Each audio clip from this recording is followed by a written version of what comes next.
Welcome my dear students. আজ আমি নবম শ্রেণীর গণিতের কোষে দেখি 1.3 আজকে 12 দাগ 13 দাগ 14 দাগ 15 দাগ এই 4টি দাগের অঙ্ক আজকে সলভ করব। গত ভিডিওতে আমি এই প্রথম অধ্যায়ে যে সমস্ত অঙ্কগুলো আমি ভিডিও করে আপলোড করে দিয়েছি, তোমরা যদি দেখে না থাকো আমি আই বটন এবং ডেসক্রিপশান লিঙ্ক দিয়ে দেবো, তোমরা দেখে নেবে, অথবা তোমরা আমার চ্যানেলের প্লেলিস্ট থেকেও ভিডিওগুলো দেখে নিতে পারো। চলো তাহলে শুরু করি।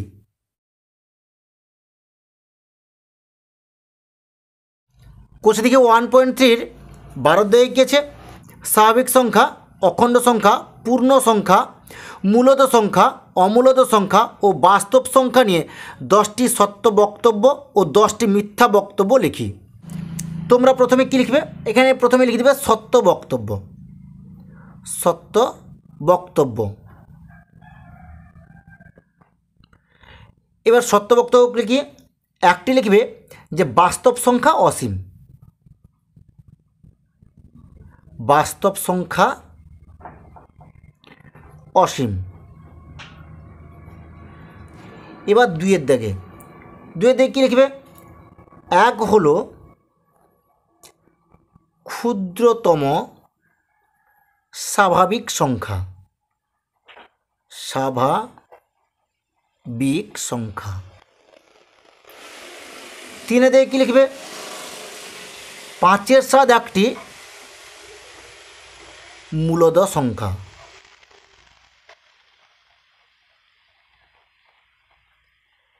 চারের দিকে কী লিখবে? √2 একটি অমূলদ সংখ্যা।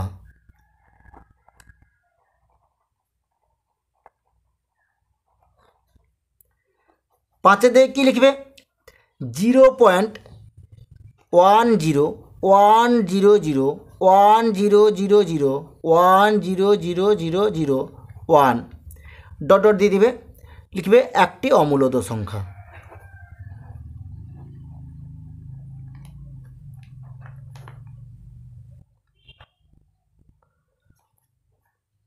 সংখ্যা। এবার 6 দিকে তোমরা কি লিখবে? 6 দিকে লিখবে 101টি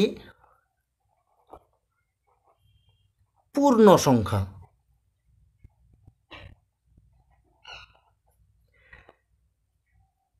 7 দাগে লিখবে 0.35 পৌনঃপুনিক দিয়ে দেবে একটি মূলদ সংখ্যা।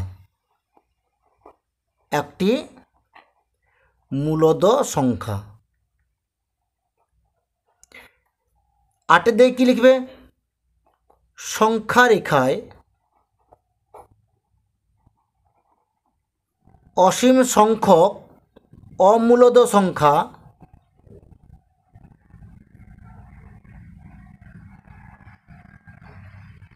স্থাপন করা যায়।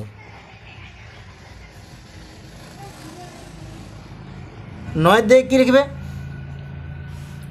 9 দিকে লিখবে সকল পূর্ণ সংখ্যাই মূলদ সংখ্যা। সকল পূর্ণ সংখ্যাই মূলদ সংখ্যা। 10 দিকে কী লিখবে? দুটি অমূলদ সংখ্যার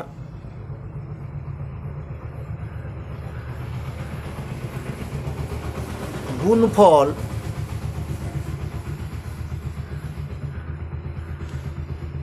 সর্বদা অমূলদ সংখ্যা হবে না।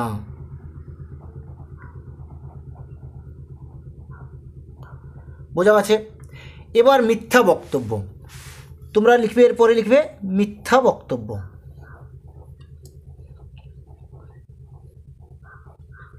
মিথ্যা বক্তব্য নিয়ে এইগুলোর উল্টোটা লিখে দিলে হয়ে যাবে।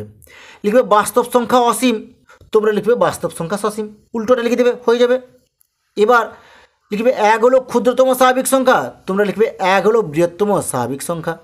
মানে এর উল্টোটা লিখে দিলেই মিথ্যা বক্তব্যগুলো হয়ে যাবে। এবার এখানে 5-এর সাথে একটি মূলদ সংখ্যা, তোমরা কি লিখবে? যে 5-এর সাথে একটি অমূলদ সংখ্যা। বোঝা গেল কি বললাম? মানে এরকম করে এখানে যা তোমরা এখানে 10খানা আমি যেগুলো লিখে দিয়েছি তার ঠিক উল্টো করে তোমরা লিখে দিলে এখানে মিথ্যা বক্তব্যটা কমপ্লিট হয়ে যাবে। তাহলে তোমরা নিশ্চয়ই বুঝতে পেরেছ। এরপরে আমি নেক্সট অঙ্ক চলে যাচ্ছি। 13 দেখেছে একটি গুণ করতে 2 টাকা ও একটি যোগ করতে 1 টাকা লাগলে নিচের সংখ্যামালাগুলির মান নির্ণয় করতে কত টাকা লাগবে দেখি, এবং কী নিয়ম ব্যবহার করে সবচেয়ে কম কত টাকায় সংখ্যামালাটির মান বার করা যায় দেখি। এখানে একটা করা আছে, 13 একের দেখে এখানে করা আছে। এখানে প্রথমে একটা সরল করেছে, এটাকে সরল করতে 3টে গুণ ও 2টো যোগ করতে হয়েছে, এতে তার 8 টাকা লেগেছে। তারপরে বিচ্ছেদ নিয়ম প্রয়োগ করে করেছে, এটাকে সরল করেছে, করতে 2টা গুণ আর 2টো যোগ করতে হয়েছে, তাই তার 6 টাকা লেগেছে।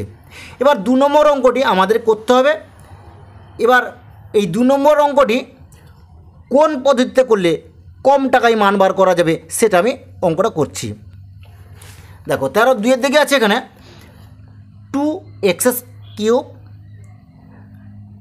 Plus 3x² plus 2x plus 3। এখানে লেখা আছে যখন x = 7। এবার আমি এটার মান বার করব। দেখো প্রথমে আমি সাধারণভাবে করছি, 2 × x, এখানে কিউব যেহেতু আছে 3টে করে দেবো আমি, x × x করে দিলাম, প্লাস 3 ×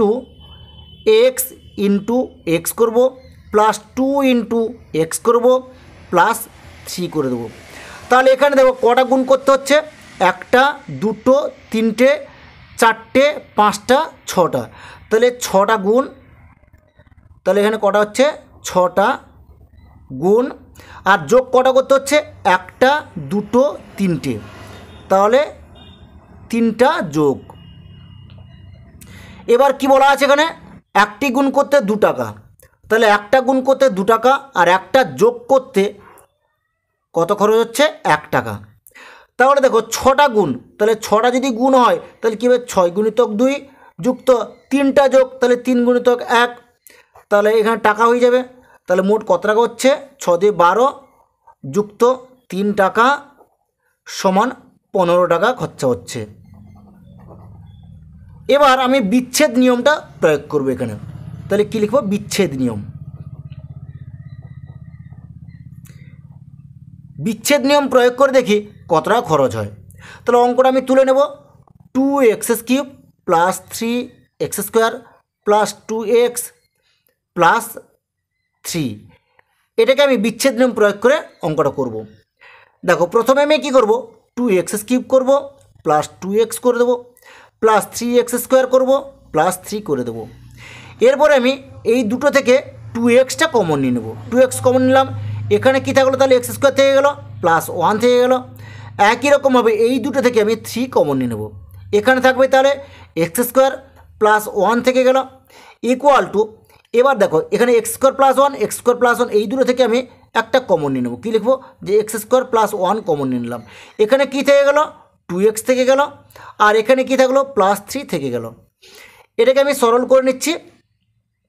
দেখো এখানে x² মানে 7² করে দিলাম, প্লাস 1 করে দিলাম, গুণিতক 2 × x-এর জায়গায় 7 বসিয়ে দিলাম, প্লাস 3 করে দিলাম, ইকুয়াল টু 7 × 7 করলাম, যুক্ত 1 করলাম, ইন্টু 2 × 7 করলাম, যুক্ত 3 করলাম। তাহলে দেখে এখানে কটা গুণ লাগছে, দেখো 1টা 2টো 3টে, তাহলে 3টে গুণ, আর যোগ লাগছে 1 2, তাহলে 2টো যোগ, 2টা যোগ। তাহলে মোট ক টাকা খরচ হচ্ছে দেখো, তাহলে একটা গুণের জন্য 2 টাকা খরচা হচ্ছে, তাহলে 3টে গুণের জন্য 3 2 6 টাকা, যুক্ত আর একটা যোগের জন্য 1 টাকা, তাহলে 1 × 2, এখানে টাকা লিখে দেবো। তাহলে 6 যুক্ত 2 টাকা সমান কত, 8 টাকা। বুঝতে পেরেছো? তাহলে দেখো সাধারণভাবে সরল করলে আমাদের লাগছে 15 টাকা খরচা হচ্ছে, আর বিচ্ছেদ নিয়ম প্রয়োগ করলে আমাদের 8 টাকা খরচ হচ্ছে। তাহলে তোমরা নিচে কি লিখবে, তোমরা লিখবে অতএব দ্বিতীয় পদ্ধতিতে কম টাকায় মান বের করা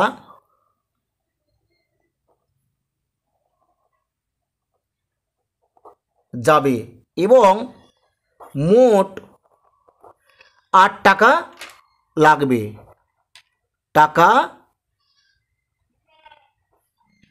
তাহলে তোমরা কী লিখবে যে দ্বিতীয় পদ্ধতিতে কম টাকায় মান বের করা যাবে এবং মোট 8 টাকা লাগবে। তাহলে তোমরা নিশ্চয়ই বুঝতে পেরেছো। এরপর আমি নেক্সট অঙ্ক চলে যাচ্ছি। 14 দেখেছে বহু বিকল্প প্রশ্ন এমসিকিউ।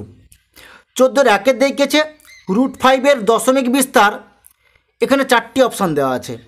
4টি অপশানের মধ্যে সি অপশানটি সঠিক হবে, একটি অসীম এবং অনাবৃত্ত দশমিক। 14 2 দেখেছে দুটি অমূলত সংখ্যার গুণফল। এখানে 4টে অপশান দেওয়া আছে। 4টে অপশানের মধ্যে ডি অপশানটি সঠিক হবে, মূলত কিংবা অমূলত সংখ্যা। 14 3 দেখেছে 14 3 দেখেছে পাই এবং 22/7। এখানে 4টি অপশান দেওয়া আছে। 4টি অপশানের মধ্যে এখানে ডি এর অপশানটি সঠিক হবে। কী হবে? পাই অমূলত সংখ্যা এবং 22/7 মূলত সংখ্যা। 14 4 দেখেছে দুটি মূলত সংখ্যার মধ্যে। এখানে 4টি অপশান দেওয়া আছে। সির অপশানটি সঠিক হবে, অসংখ্য মূলত সংখ্যা আছে। 14 5 দেখেছে দুটি অমূলত সংখ্যার মধ্যে। এখানে সির অপশানটি সঠিক হবে, অসংখ্য অমূলত সংখ্যা আছে। 14 6 দেখেছে 0 সংখ্যাটি, ডির অপশানটি সঠিক হবে, অখণ্ড সংখ্যা, পূর্ণ সংখ্যা, মূলত সংখ্যা এবং বাস্তব সংখ্যা, কিন্তু অমূলত সংখ্যা নয়। তাহলে তোমরা নিশ্চয়ই বুঝতে পেরেছো। এরপর আমি নেক্সট অঙ্ক চলে যাচ্ছি।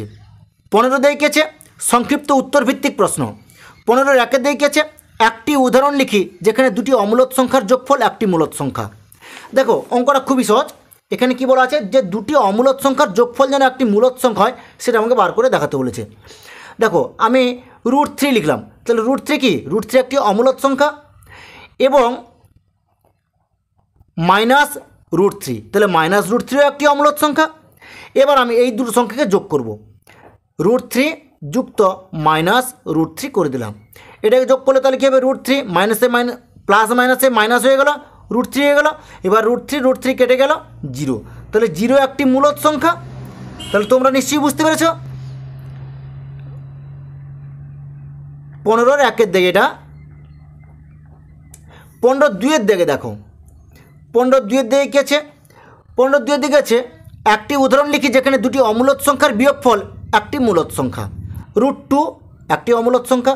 তাহলে আমি √2 থেকে আমি বিয়োগ দিয়ে দেবো।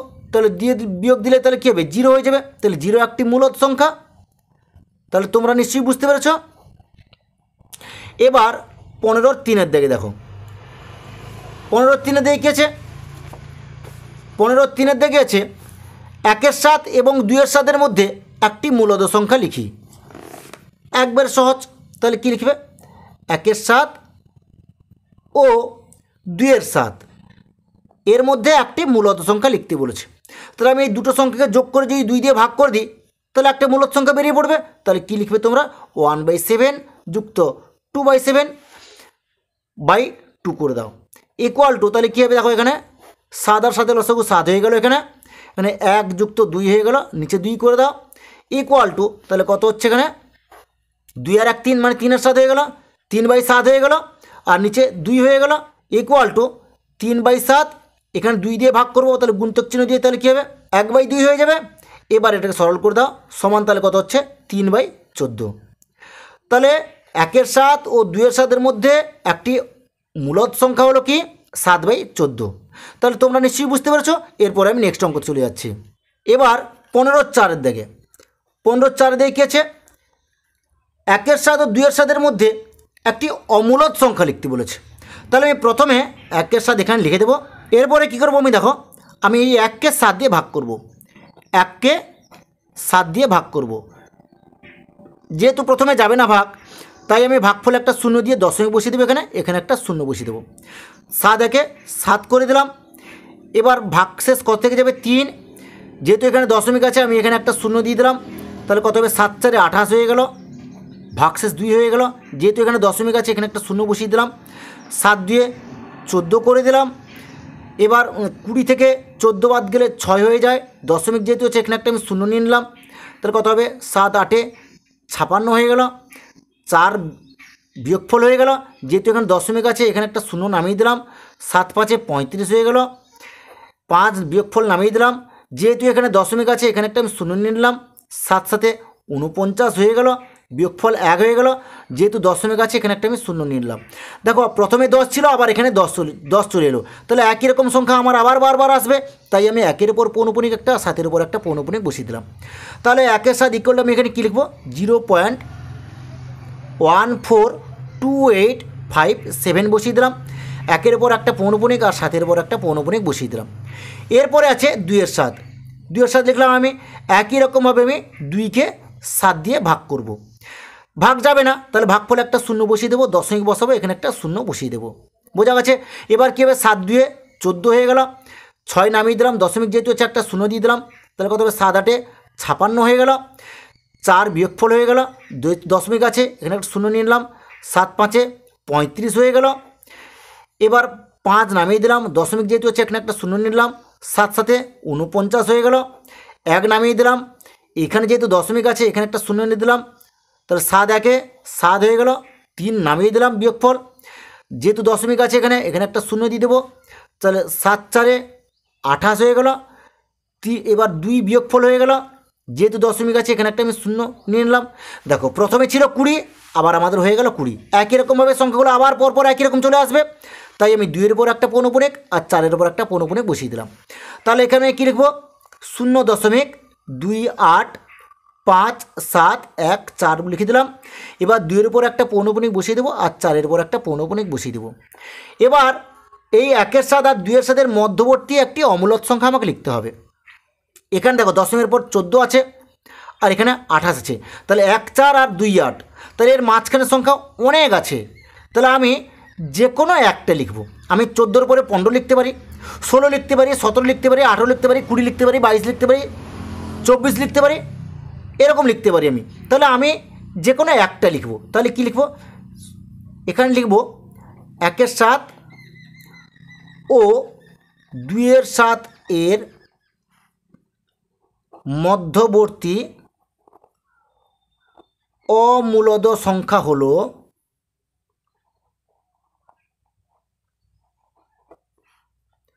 মধ্যবর্তী অমূলদ একটি সংখ্যা লিখব। তাহলে একটি সংখ্যা হলো,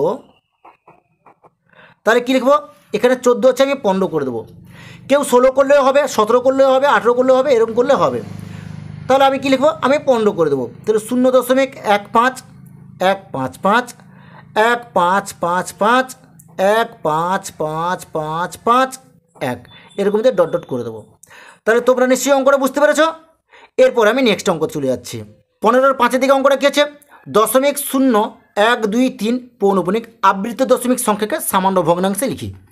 দেখো অঙ্কটা যেরকম আছে সেরকমই অঙ্কটা তুলে নিচ্ছি। 15-এর 5-এর দাগে আছে 0.0123, 3-এর উপর পৌনপুনিক দেওয়া আছে, এটাকে সামান্য ভগ্নাংশে প্রকাশ করতে হবে। আমি কি করব, দেখো দশমিকটা তুলে দেবো, তুলে দিলে তাহলে দেখো বাম দিকের শূন্যের কোনো মূল্য নেই, তাহলে আমি কি লিখবো, 1 2 3 লিখে দেবো। এবার আমি কি করব, দেখো পৌনপুনিকের পরে কটা সংখ্যা আছে, দেখো দশমিক ডিজিট তুলে দিই, তাহলে 1 2 থাকছে, তাহলে আমি বিযুক্ত 1 2 করে দিলাম। বুঝতে পেরেছ? এবার পৌনপুনিক কটার সংখ্যার উপরে আছে, একটা, তাহলে একটা 9 নিচে লিখে দেবো। এবার দশমিকের পর কটা সংখ্যার উপর পৌনপুনি নেই, 1 2 3, 3টে সংখ্যার উপর পৌনপুনি নেই, তাহলে আমি এখানে 3টে শূন্য বসিয়ে দেবো। বুঝতে পেরেছ? এবার এটাকে সরল করে দাও, 123 থেকে 12 বাদ দিলে 111 হয়ে যায়, 111 লিখলাম। এবার নিচে 9000 করে দিলাম। এবার কারেক্ট করে দাও 3-এ, কত হবে, 3 3 9, 3 7 21, আর এখানে কত হবে, 3 3 9 0 0 0, তাহলে কত হলো, 37/3000। তাহলে তোমরা নিশ্চয়ই অঙ্কটা বুঝতে পেরেছ। ঠিক আছে, আজ এই পর্যন্ত। নেক্সট ভিডিওতে আমি পরবর্তী অধ্যায়ের অঙ্কগুলি সলভ করব।